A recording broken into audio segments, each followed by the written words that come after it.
This is the loco you don't see from the train. Right, what we're going to do, we're going to walk right and round through, across the turntable, back over past 13201 and round back into the shed that way. So we're going to walk around it effectively. This 08 was one of two that the railway bought. So when I say that the railway bought it, they actually belong to the Severn Valley company. Most of the things you see belong to groups or individuals. The Severn Valley own very few locos, and I'll point them out as we go around. That's how few there are. So they bought this because it's got a good engine. They bought 635 because it's got good wheels. And the bottom off and the crankshaft's gone on the engine. So the intention was that we would build one good one out of two. But subsequent to that, we bought 09107, and as a result, these two, the two other locos, then became available for spares. So that is just slowly being stripped of anything of use. Hence it's sort of, you find it's got boarded up windows because we wanted the window, you know, it's all that sort of stuff.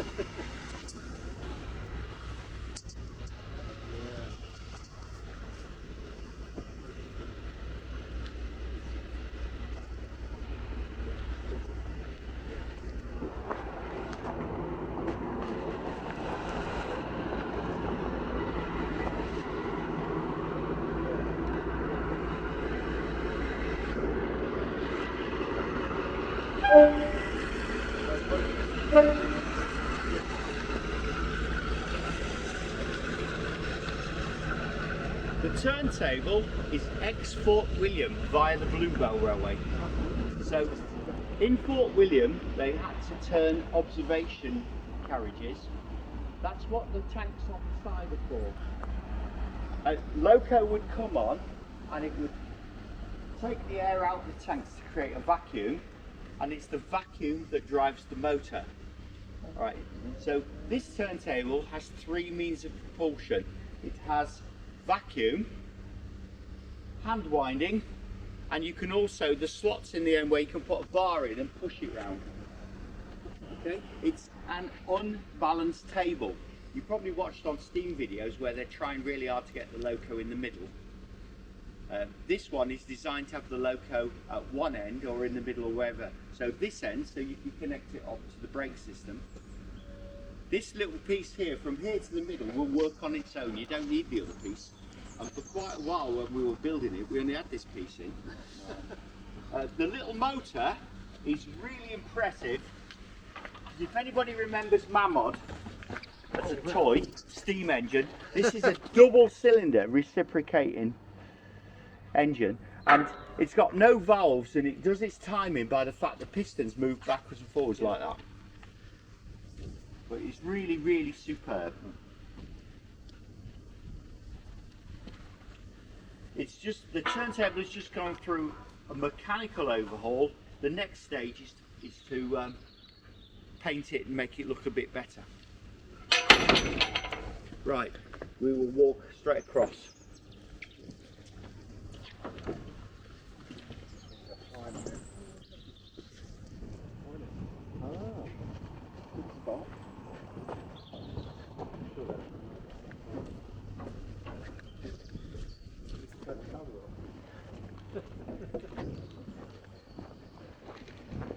Although it doesn't look much,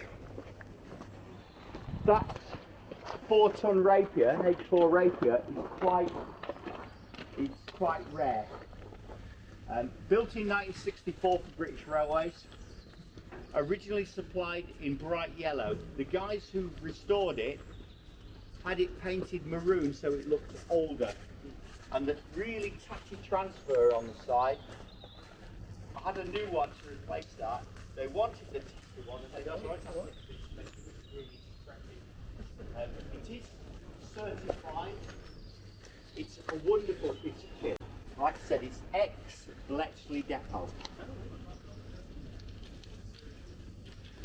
13201 owned by the 08 Group, It's in the livery of delivery, hence the fact it's got no yellow ends. And the number 13201 is the first 08 series numbers. Then later it became D3201. And I don't think it ever lived long enough to be an 08 something. It came from Sheerness Steelworks. In terrible condition. Is that the pine neck behind it? Yeah, we'll walk around that way. Oh, okay. Cool. Like I said, you'll see everything. You'll see things you didn't even know you wanted to see.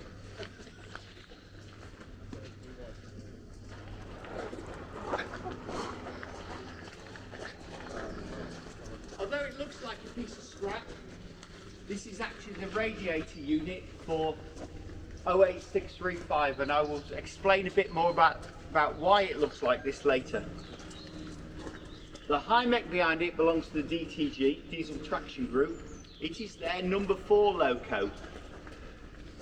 They work on 1015, they work on 821, they work on the Clayton, and if you've got anybody spare after that, they work on that. And that's why it's slow progress. It's basically the one on the back burner. Yeah. But next year, it is coming in the shed and they're going to have a major push on it. I'm told. That'd be nice. But I've heard that story before.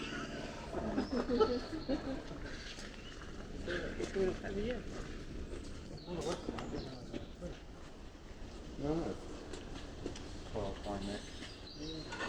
It's a bit sad.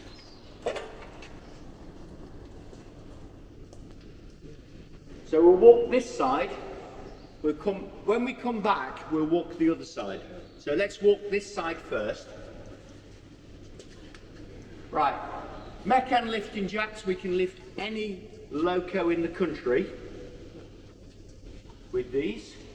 And as you can see, 35 tons each, so we can lift, that allows us to lift anything, 60s, whatever.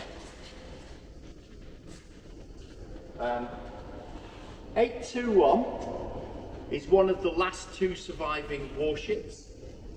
The other one is at Bury. This one is in having a complete repaint. It's had, the paint on this side is finished now, the other side has only had 1 coat. So you might notice a little difference as you walk around it, or when we see the other side later. The tanks on the floor are from underneath 821 because it's had some mechanical work done as well. It's also had a new set of primary springs on the bogies. These things here. So all these are new. Have you got an estimated back in service date? Yeah, next year. Oh, really? That far? Right. Well, we're in October now. Yeah, yeah. The plan is it will be out at the Spring Gala. Right. So we discussed it and decided that the best thing to do was not to rush with the guys. So take your time. I'll give you the shed space.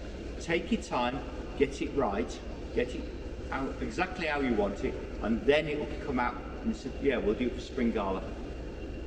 I think that's the best idea, really. Yeah, yeah. Because I know you were hoping it would be out for this. Yeah, one, we were, but you know, if you want people to do a really good job. Yeah. You don't try and rush it. You just say, right. Sure. 09107. This is the 09 that the Severn Valley Railway bought, which is why we haven't done the other 2. This is in the shed now because we've decided. No, it wasn't we decided. It told us that the engine, to use a phrase, is very badly worn, completely knackered, and we've got to take the piston liners out, pistons out, everything. It's been blowing oil, and if you notice on the 2 front doors that are open, that's because on Wednesday it decided to disgrace itself by catching fire. So it's in here. It will be rebuilt.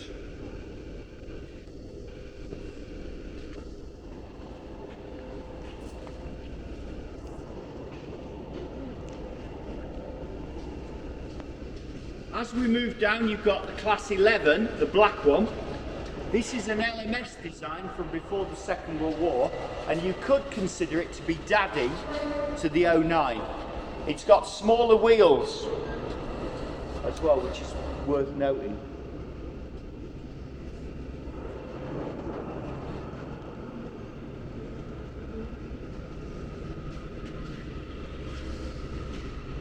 If you want to walk to the front and get your photo before we walk past, please do. Thanks. And then we'll walk down and talk about them a bit.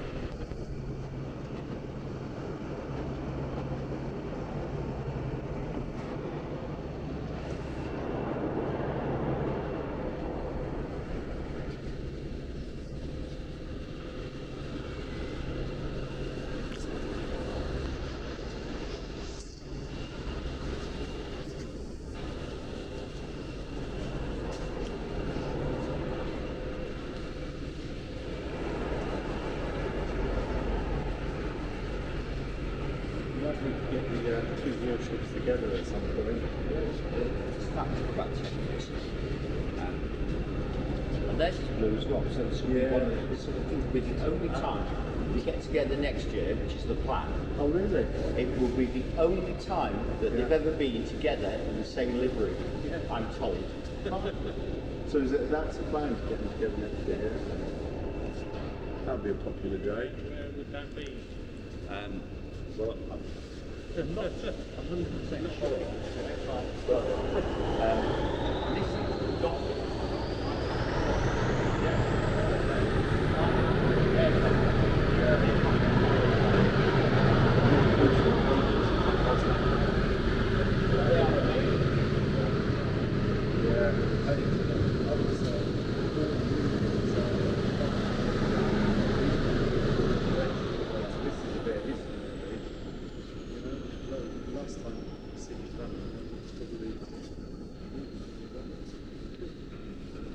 Well, there would be the more facetious I would say the last time anybody saw it was when we were 9 years old. Because it used to say that, but That's not fair. This is 50007. It's in GBRF livery because it's out on contract quite a lot of the time. It's masquerading as 5034 on the site because someone, an enthusiast, came along and said, "I'd like to put my nameplate on the site. Would you change the number?" So they did. It's that usual phrase, money talks. And I have a feeling, I might be totally wrong, but it might be the managing director of Great Western Railway who did it. Yeah. This is it. Is that right? It's in here. It's in here because B6 piston in here, or cylinder in here, has suddenly lost all its compression, which makes us think that it's got shed its rings. Piston. 46 is right down the bottom of C6 is blue. Yeah. Oh right, it's right then, it has blue. What was wrong with it this time? Exactly the same. Oh right. The 09 is doing the shut behind the back. I bet they haven't passed that with Trevor. He said it's to stay on the depot. No, we're just checking it now. Right. Alright. Yeah. So 46 is right. We'll go right down the bottom and have a look anyway. Okay. Thanks for that. Right, so yes, over the next week or so, out will come the, off will come the cylinder head, out will come the piston conrod and everything. Have a look what the damage is, put it all back, and then it'll be out and about again. It decided that it was going to do it just before the gala, otherwise it would have been out this weekend. Right, Marty. Yes. 1013. 1013, that's the Ranger. Last used 2009. Prior to that, it was actually the last Western switched off in British Rail service. Huh? After the Western tribute, the following day was used for shunting at LNER, and on the 28th it was then used to tow 41 and 48 and 1010 to New Outlook for storage, and that's when it was finally withdrawn, which was on the 28th of February 1977. Since then, passed an owner called Richard Holdsworth, who owned a camping caravan conversion place in Reading. He subsequently sold it to Marcus Smith, who's currently at the end rubbing down the buffer beams, and who obviously subsequently passed it on to the Western Locomotive Association. So it ran it until 2009. Since then, it's been withdrawn. It was the best locomotive ever been performed. It just had a fresh coat of paint at the time, but it was, having been used for so many years, it was in need of a total rewire, which has now been finished. We've still yet to overhaul the engines. The one engine's over there, which we'll see later. Yeah. The other one's in there. It's going to be, hopefully get it running this year. But the biggest expense for us at the moment is the bogies. They're all, even though they look nice and pretty, again courtesy of Roger Smith at the end there, they're actually knackered. And the quote from Nemesis Rail was over 600,000 from overhaul. Wow. So that's a massive, massive appeal to get that rectified. That's to mainline standards. So it means it's going mainline, it's just so it can be towed to other heritage sites, fitted with all the regulations and everything else to go with it. So if you were to be able to raise that, would that be the final? That's the final hurdle. Sort of really cog. is the final hurdle, yeah. We Right. got engines. Transmissions are another Achilles heel. We've got some companies who are working on modification. Because though they're preserved, along the way we have updated it to things to make it last. Transmissions, nobody wants to know them anymore. Even Voice, who actually built them years ago, you know, you can name your price, you still wouldn't go high enough to get them repaired. So it really is. The trouble with the 25-mile-an-hour railway, they developed it to rely a lot of splash for the oil. Obviously doing 25 miles an hour doesn't get the full circulation. So we're currently devising a method to put pumps in to pump the oil around the transmission, just to sort of increase the life of them really. Because when they go, that's it. Yeah. But as you notice from that, everything on railways is big, heavy and expensive. And you know, when you consider that a 50 oil change doesn't give you a lot of change out of £3,000, you can see why we try and raise money in every shape and form that we can. What about things like lottery funding? Does that work at all? I know you've got some. We have put a bid together to put lottery funding for this. Because at your point, if this goes, it's gone. You can't just find another one, can you?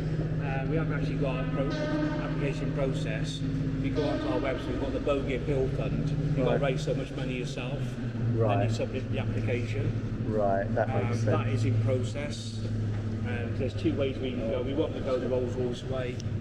If it's unsuccessful, we'll have a look at doing them ourselves. But even then, you're still losing tyres. I mean, I know we're all biased, otherwise we wouldn't be here, but it is history. It is history. If it goes, it's gone, isn't it? The lottery, over time, as you've noticed, the lottery's changed its focus. So the lottery's continually changing its focus. When it started, it helped a lot of heritage projects. The carriage shed down the bottom was a lottery funded project. Right. And it was the only externally funded thing that Severn Valley had ever done. Severn Valley's been particularly good at self-funding things. This shed is self-funded, there's no external grants on this. You know, so between us, all the groups raised money. The Severn Valley Railway put in the balance, and it was just over £1 million when we finished. But we raised that through every single conceivable thing that we could do. Literally, we had jumble sales, we had our sales stands, we had raffles, we ran tours, mainline tours, we ran tours around the facilities, we did all that. All the money that, like I'm saying, effectively saying, in effect I'm saying thank you for coming on this tour, because the money that you've paid into this tour is going into this. It goes into the locos, it's not out for a jolly, it is supporting all the locos. Everything you buy off the sales stands, 50 Fund sales stand, the WLA sales stand, that money is coming back into here. And they spend it before you've earned it. And we can spend it on engineering faster. An item of note, while we're here, you won't see one of these very often, this is a Class 50 fuel tank. And it's off 49, and it had a little problem that every time you open the power up, it shut down. And what was discovered was that the bracket holding the fuel suction pipe had sheared, fractured, and what was happening was the fuel pipe, every time you put full power on the suction, it clamped itself to the bottom of the tank, in the same way like your vacuum cleaner does.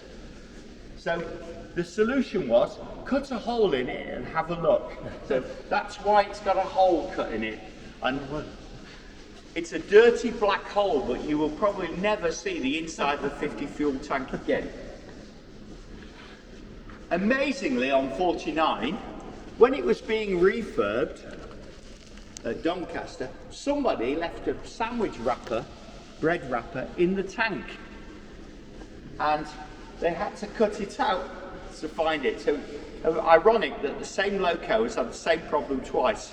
And that stitching in the panel there is the original weld, which they decided they would preserve, partly because they considered it to be one of the worst welds they'd ever seen.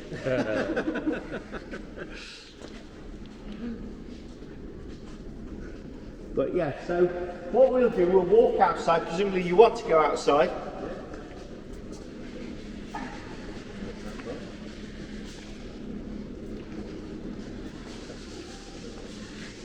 This is a Class 50 turbo. A Class 50 has got 4 of these when you consider the turbo on your car.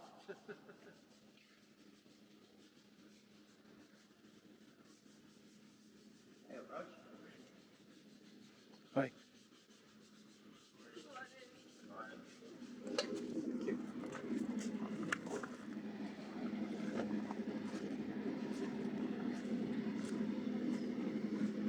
It's very rare to have any empty space here. It should be cramped capacity.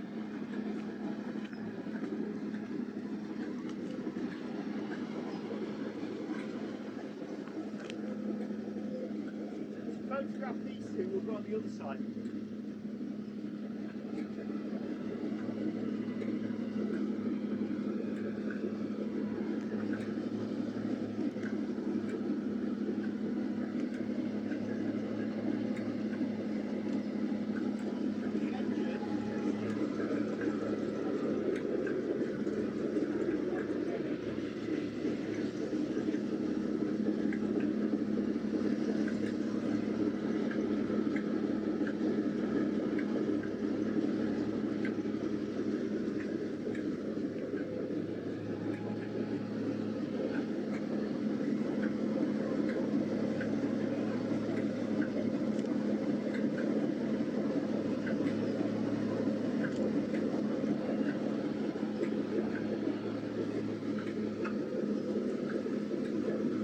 Sunshine.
What's in Carriage? Yeah. Right. Yeah.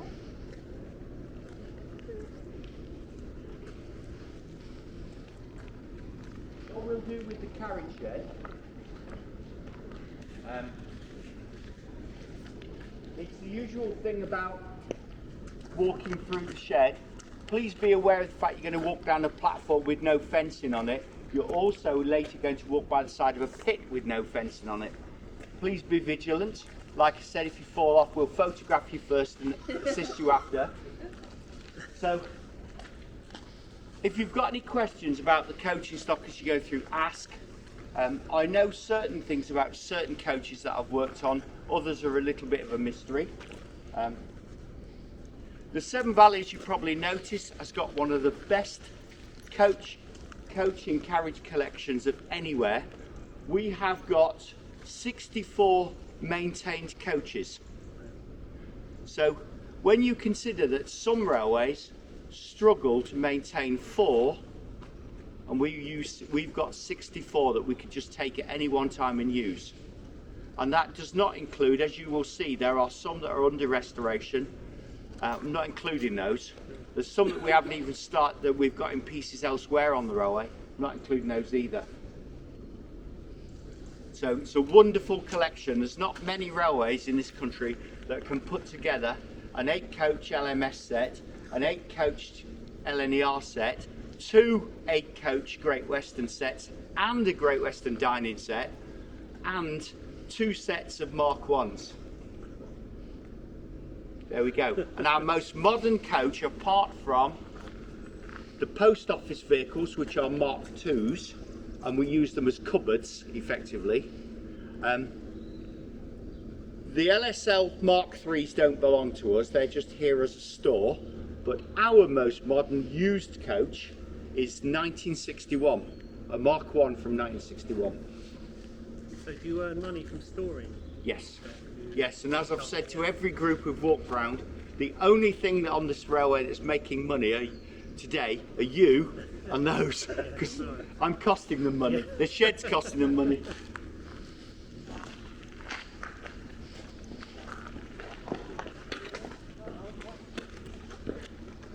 They are absolutely horrible inside.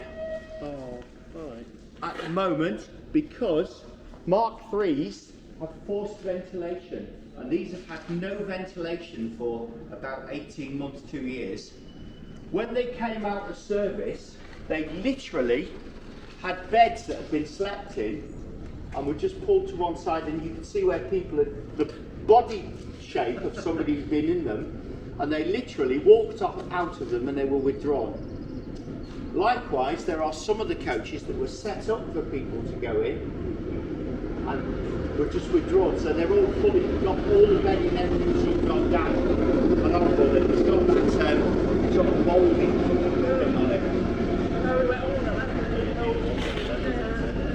So the recommendation for us when we go to work and go through them is that we wear face protection because of the spores and everything that's in there.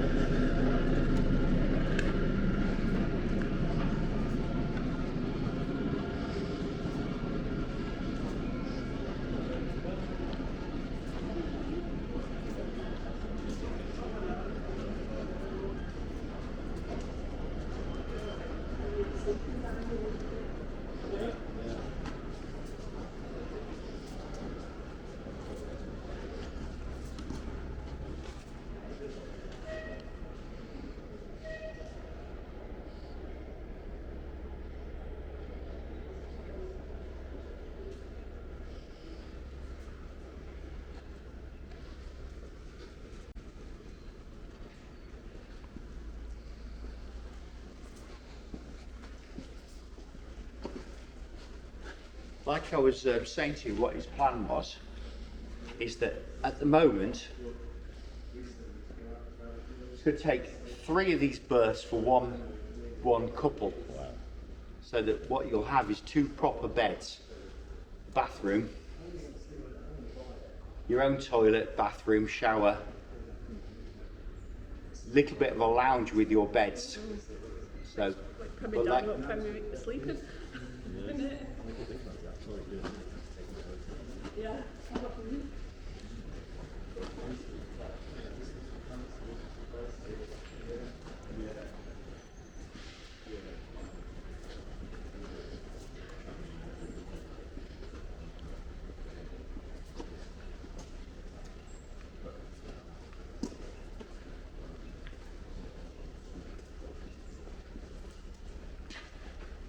This side of the shed is used for washing, but also for body side repairs that can be done off the platform. So for example, on our stock, all the door hinges have to be inspected, and they're done every 6 to 8 weeks.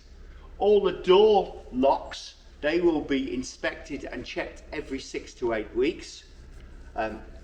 All the other things like the communication cords in them, everything will be checked every 6 to 8 weeks. That's the cycle we're on, 6 to 8 weeks in for a major maintenance, which will take about a week. So this side, clean it, maintain this side, windows, whatever. The other side is where we do the mechanical underneath repairs on maintenance. I'll show you that in a bit. Probably an item that you could walk past without noticing here. You move from 2 different types of Mark III. You've got hauled set, the loco hauled ones, which have got buffers, to an HST coach, which has got no buffers because it only works on the Buckeye. So you'll notice there's a gap. It isn't because the buffers fell off, it's because we're now moving onto HST sets. So how many permanent staff have you got working there? On the whole railway, Yeah. I think there's about 100. In this area here, Yeah. permanent of course is relative because I mean, I'm permanent, but I do 3 days a week. So a lot of the staff do not work full time. Right. You know, so the depot, there's 2 of us in the depot. We both work 3 days a week. Right. There's most of the people that are in here. There is a core staff of, I think it's 5 who are full time, and then there are sets of cleaners and whatever that are part time.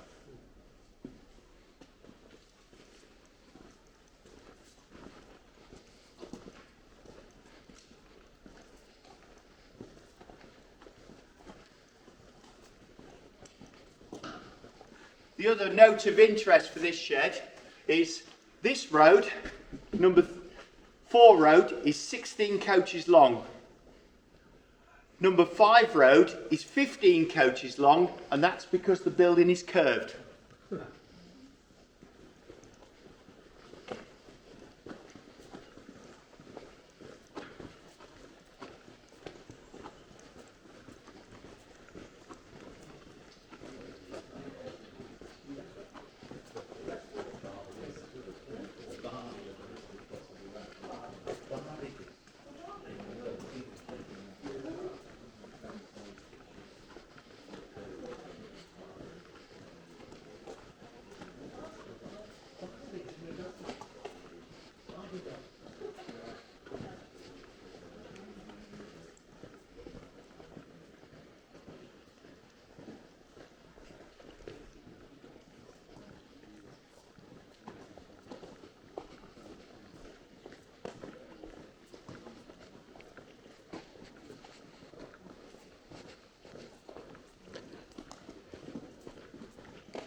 Just stay on in the middle there. I will get some lights on.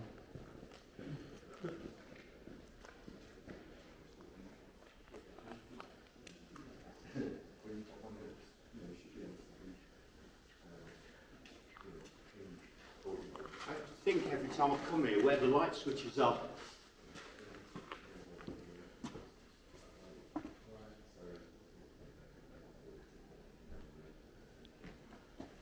It's one of those places that I never come in with the lights off.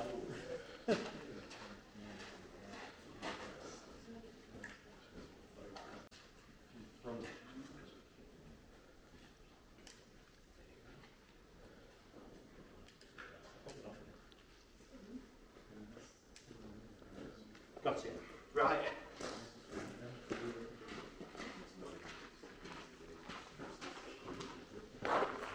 Right, you notice as you're walking down here, the surface changes from a better walkway onto ash. One of the reasons it's ash was it was cheap to put in, but the other is it's water absorbent so that any damp or water just runs through into the ground. Right, we'll set off down here.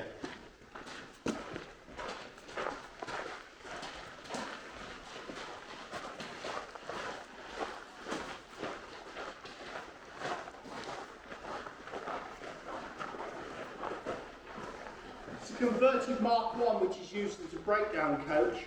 We hope that this never goes out the shed apart from a little shunt, for obvious reasons. It's got all the jack and pack equipment in. It's got a mess and everything else, and it's ready to go at any moment if we need it.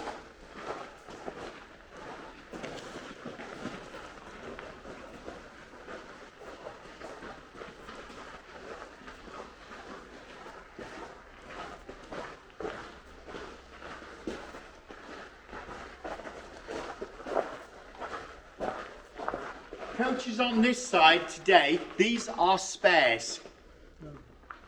Alright, or just not being used. So you've got a spare second open. You've got, that vehicle is used for dining, goes in with the dining set. It's been modified so it's got wheelchair access. Hawksworth coach this side, this is a restoration job. If any of you are into steam, no? Yes? Yeah. A guy who passed away called Dennis Howells, do you remember him? Who had 9600 as a pannier tank. Right. This was his project. And when he died, in his will, he had a list of people that were allowed to have his coach. And we were allowed to have his coach. But it's quite a unique vehicle because it's a Hawksworth brake.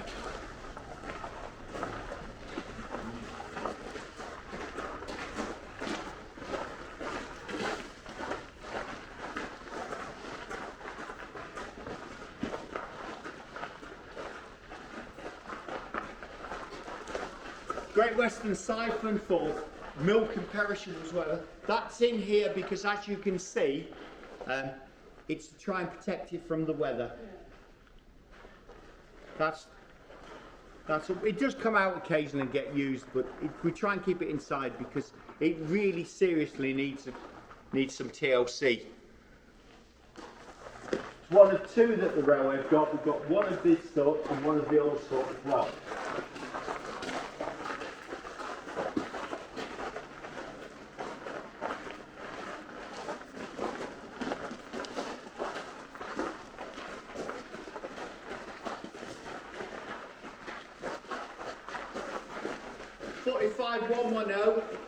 Black 5 LMS design was used on the last day of British Rail Steam.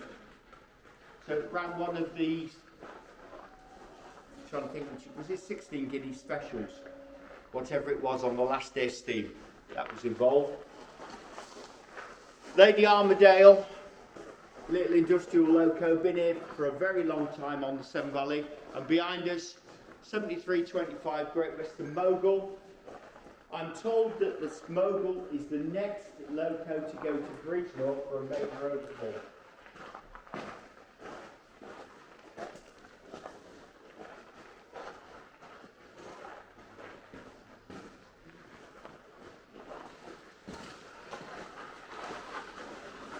The shed is a convenient place to put things to keep them dry, but you probably noticed how cold it is.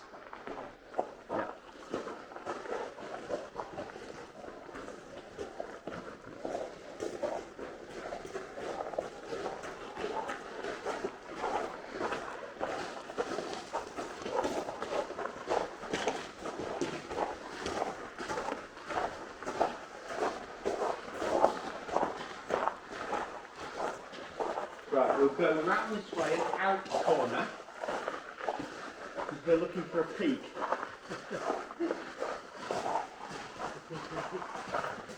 I've got some brown food.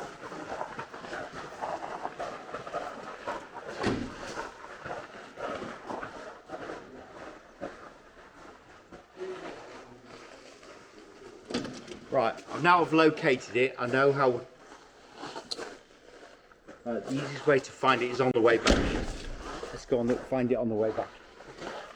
It's quite a way up there. I mean, it's a walk up and then a walk back. So you can go do the walk up and walk back, or we can veer off as we walk around. It's up to you. You're in charge. Yeah.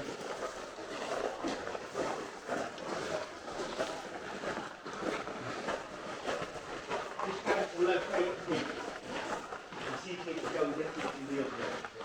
It's not far down as I said.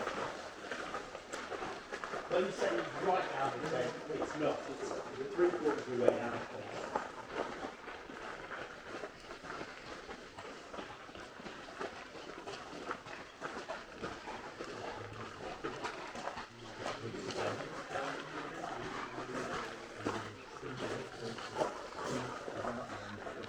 when we go up the stairs, there's no back to the stairs, there's no risers, so they can be a bit disconcerting because they've got a step, a gap and a step.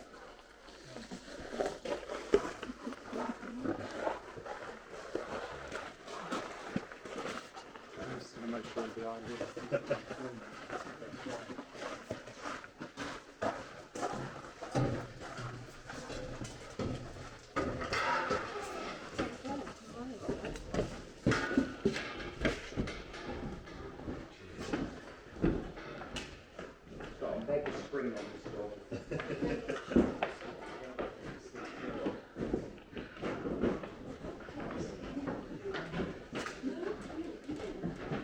It's not as far down as the Severn.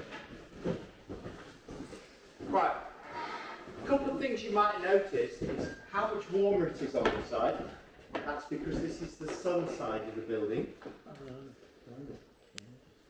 This corner is used for painting, body repairs, and you can see what this is what they look like before you start. That's what they look like when you're getting you to finish. And how long, would realistically that take? Up in the other main body shop, this is only a subsidiary down here. In the main body shop and paint area, 6 months, 3 to 6 months, depending how bad they are. Yeah. Often they'll look quite nice, and you think, oh, it's good. When you get inside, you find out they're suffering. Right.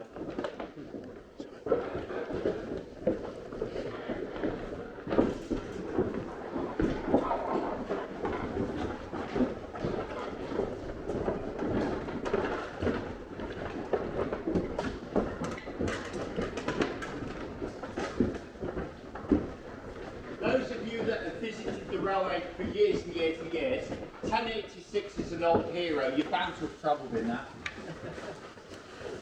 The LNWR van here is 1912. It's completely wooden, sole bars and everything. We have to treat it very carefully because we're told don't shunt it in the middle of a rake because there's a chance you'll pull it to pieces. Because they're just not designed for the buffer loadings that modern stuff is. It's full of upholstery, so everything that we can use as a cupboard. Shall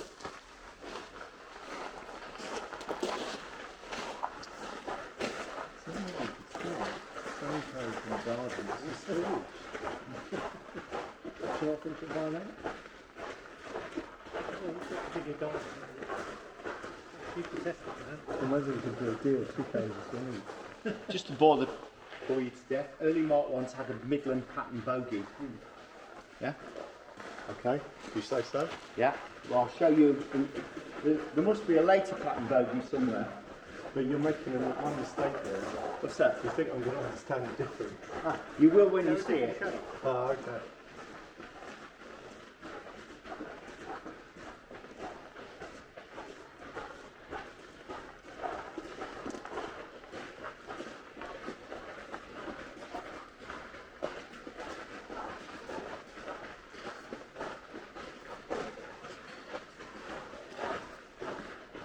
This is a 1968 Mark II vehicle.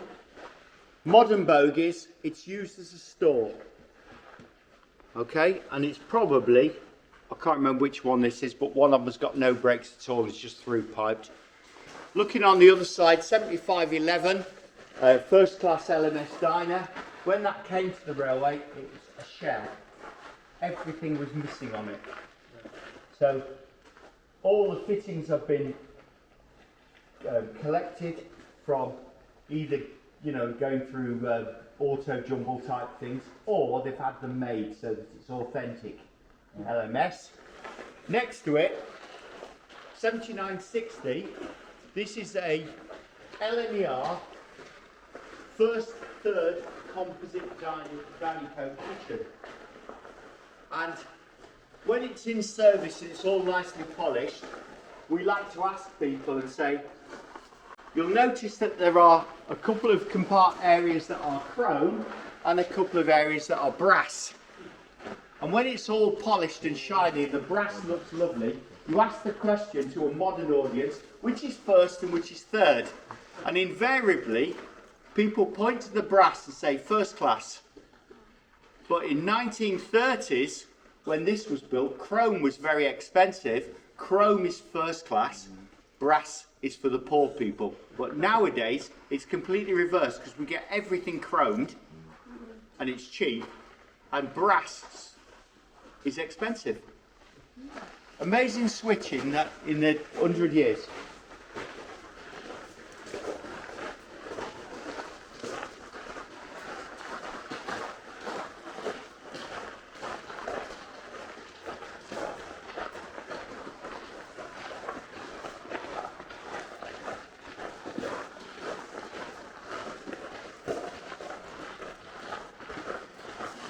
Right, to go and see the peak, we will disappear through that doorway and go out to the other side. If you don't want to see the peak, just loiter here. Yeah? Yeah, I thought so.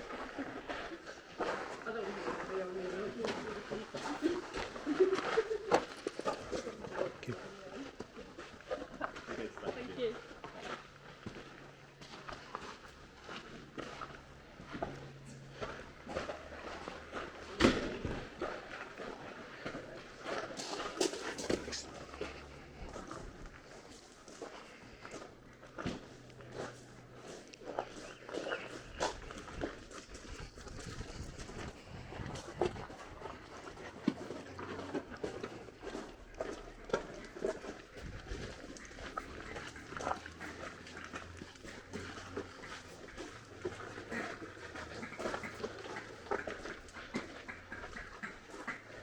Walk down and see the other end, if you wish to.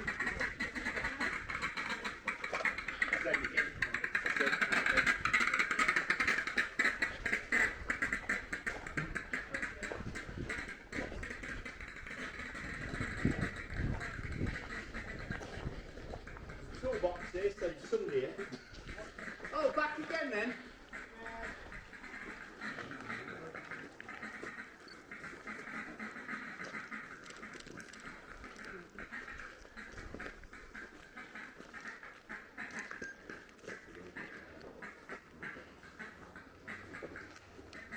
Oh, you did so. You did. Yeah, you can't remember anybody.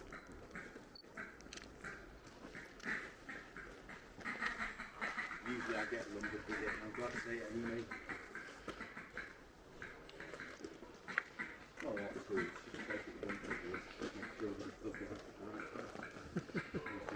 You know, when you've got country sitting there drinking his tea and showing your departed parents, goes that sort of thing.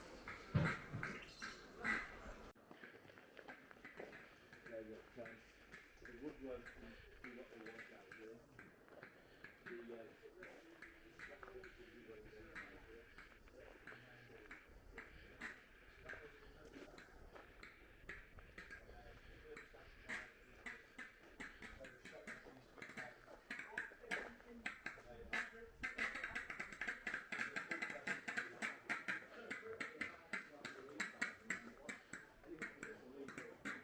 In here, of course, you get this horrible shadow and the sun comes out fully.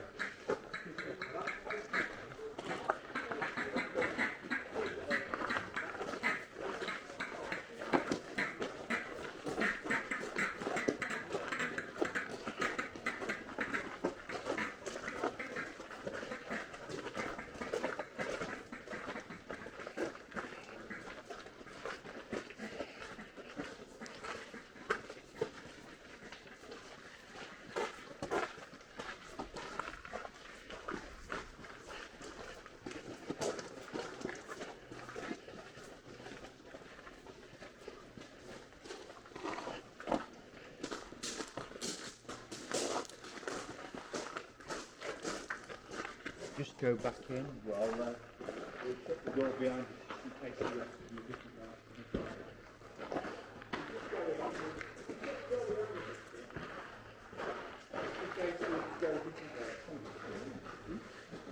Yeah, go back straight. Straight across through the door. and pick up where you left off.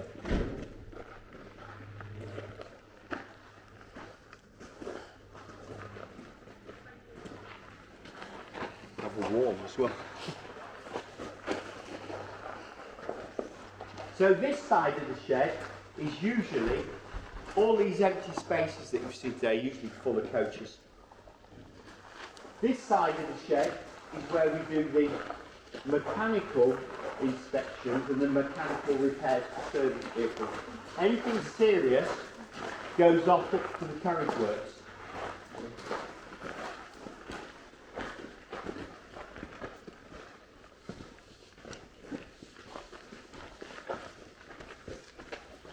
One great thing that we've got here, we've got we've got an 8-coach pit, so we can bring the whole rake in and do it all at once. Unlike some railways, where they have to split their coaches up and do them one at a time.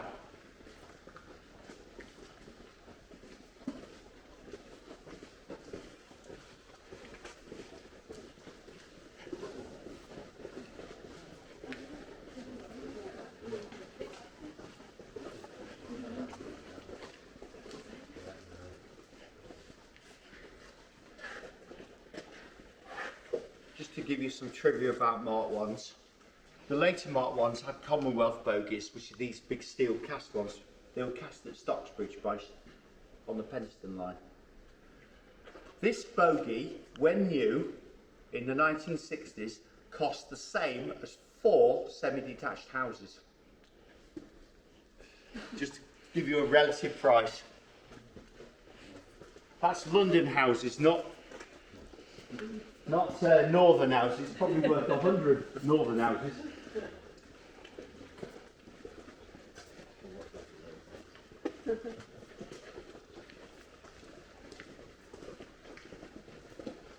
We worked it out one day what a rake of coaches would build you a housing estate. So it just shows in the 60s how the government had to prioritise and juggle. I'd like to see what your insurance premiums are. So do I. Yeah. Unfortunately, some of our nice coaches are out and about. The old Great Western ones that are out and about are really good. Some there from 1913 and whatever. And the Collets and whatever. They are really, really nice coaches.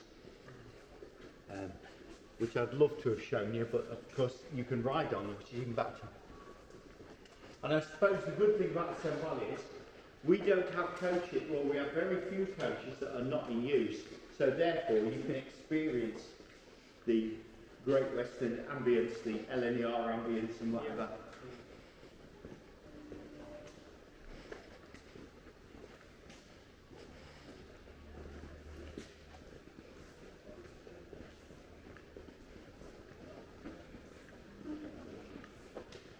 LMER coach, brake coach, this is in here because it leaks like a sieve. And being wood, you don't want to get it too wet.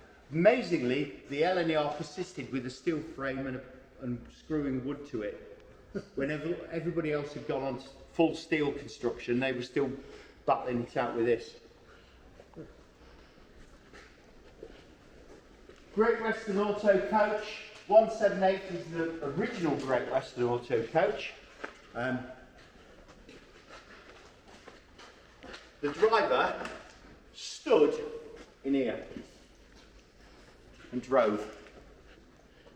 And then it was linked with a set of rods back to the engine. So the regulator is there, he could increase the amount of the regulator, but he didn't do anything for the valve gear. The firemen had to do all that. Notch it up and whatever. Great Western got all the beading and whatever on. The next one is a British Rail one, and you see they took all the beading off to make it cheaper and to get rid of a water trap.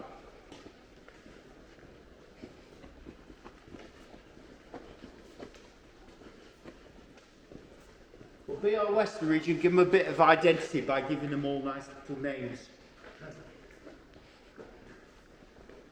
So there were all things like chaffinch and swallow and robin and so on.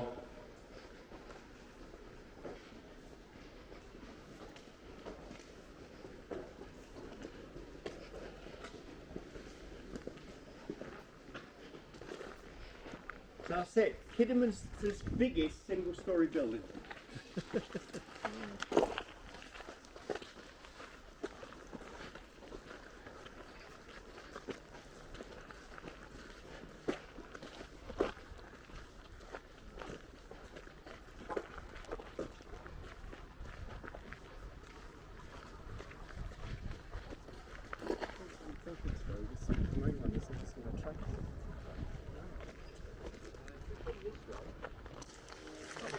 Back to the wood ranks and great this. Would somebody just keep an eye on the clock so that we are outside on time? You're going to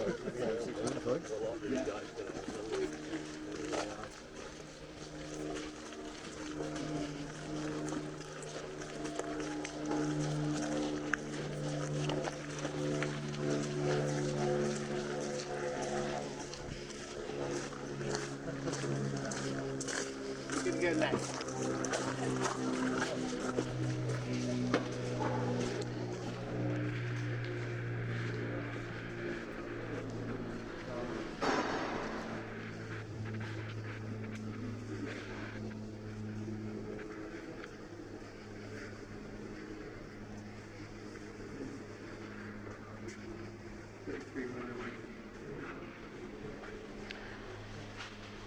$33,108 is in for repaint, but also a lot of body repairs.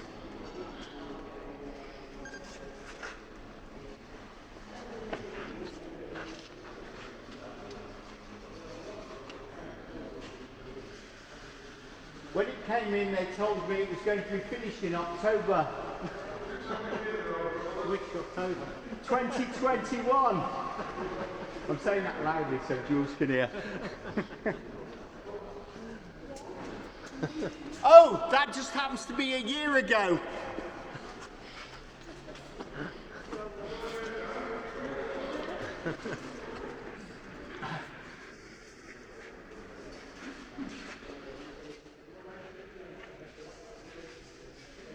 We've got quite a few projects that with COVID and whatever dragged on. The 11 that we saw, that was due to have come back in the middle of COVID. We're still trying to get to the bottom of it. Because the other thing that we found was that with COVID, sadly, we lost quite a few volunteers who had the knowledge of what was going on.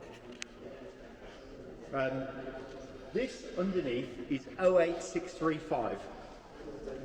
And it's one of the two that were bought by the Severn Valley to make one good one. This is a joint project with Birmingham University, who are converting it to hydrogen. Hence, the guys who are working on it, our youngsters, have christened it H3802. That's its original pre-TOPS number, but H for hydrogen. The idea being that there will be a battery pack in there, and the hydrogen fuel cell will charge the battery pack. Hydrogen fuel cells, I am told, only work, they don't like part load, so either like to be on or off. Like gas turbines are most efficient on full load. So what will happen is that the battery pack will drive the loco and the hydrogen will charge the batteries. So it's the batteries that do all the part loading. If you think about shunting with a loco, it's power on, you'll go full power off, coast. Little bit of power, brake. Little bit of power, whatever. So it's always, it's not a constant demand. And the fuel cell can't cope with that. Our youngsters have been working on this. The oldest one who's working on this is 21. We've got all our youngsters on this. Originally they were only taking the engine out, but they've been infused by the university to carry on and to paint it and to do some of the other work on it. They are rapidly about to leave it because they want to go back to their groups.